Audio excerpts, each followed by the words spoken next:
മഹല്ല് കമ്മിറ്റികളും ക്ഷേത്ര കമ്മിറ്റിയും ഒരുമിച്ചപ്പോൾ ഒരു വൃക്ക രോഗിക്ക് 12 മണിക്കൂർ കൊണ്ട് 2.5 കോടിയോളം രൂപയാണ് പിഴിഞ്ഞു കിട്ടിയത്. ചരിത്ര സംഭവമായി മാറിയത് മലപ്പുറം മഞ്ചേരി പുല്ലാരയിലെ കാരുണ്യ കൂട്ടായ്മയാണ്. പുല്ലാരയിൽ മേൽമുറി മഹല്ല് കമ്മിറ്റിയുടെയും പുല്ലാനൂർ ശ്രീ ദുർഗ ഭഗവതി ക്ഷേത്ര കമ്മിറ്റിയുടെയും നേതൃത്വത്തിലായിരുന്നു കാരുണ്യ സംഗമം.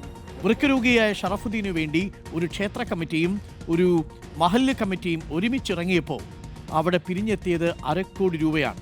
ജാതി മതഭേദമന്യേ കാരുണ്യഹസ്തവുമായി നാട്ടുകാർ ഒഴുകി വന്നു. 50 രൂപ മുതൽ 1 ലക്ഷം രൂപ വരെ സംഭാവനകളായി എത്തി. 22 കുട്ടികൾ അവരുടെ സമ്പാദ്യ കുടുക്ക പൊട്ടിച്ചാണ് ഷറഫുദ്ദീന് ചികിത്സയ്ക്ക് വേണ്ടിയിട്ടുള്ള ധനം സമാഹരിച്ചത്. ഈ നാട്ടിൽ നന്മ ബാക്കി നിൽക്കുന്നുണ്ട്. ഇതാണ് കേരളമെന്ന റിയൽ സ്റ്റോറി. അതിർവരമ്പുകളില്ലാതെ ഒരു നാട് ഒരുമിച്ചാൽ എന്തും നേടിയെടുക്കാം. അതിനുള്ള ഉദാഹരണമാണ് പുല്ലാരയിലെ മനുഷ്യർ.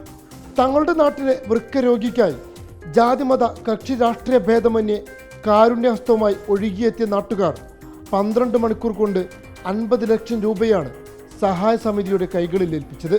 പുല്ലാര ഷുഹദ മഹല്ല് കമ്മിറ്റി, മേൽമുറി സുന്നി മഹല്ല് കമ്മിറ്റി, പുല്ലാനൂർ ശ്രീ ദുർഗ ഭഗവതി ക്ഷേത്ര കമ്മിറ്റി എന്നിവരുടെ നേതൃത്വത്തിലായിരുന്നു കാരുണ്യ സംഗമം. 50 രൂപ മുതൽ 1 ലക്ഷം രൂപ വരെ സംഭാവനകളായി നൽകിയവരുണ്ട്. ക്രൗഡ് ഫണ്ടിംഗ് എന്ന ഈ വലിയ സംരംഭത്തിലൂടെ വലിയൊരു തുക ഈ കൊച്ചു പ്രദേശത്തു നിന്നും പിരിച്ചെടുക്കാൻ നമുക്ക് സാധിച്ചു.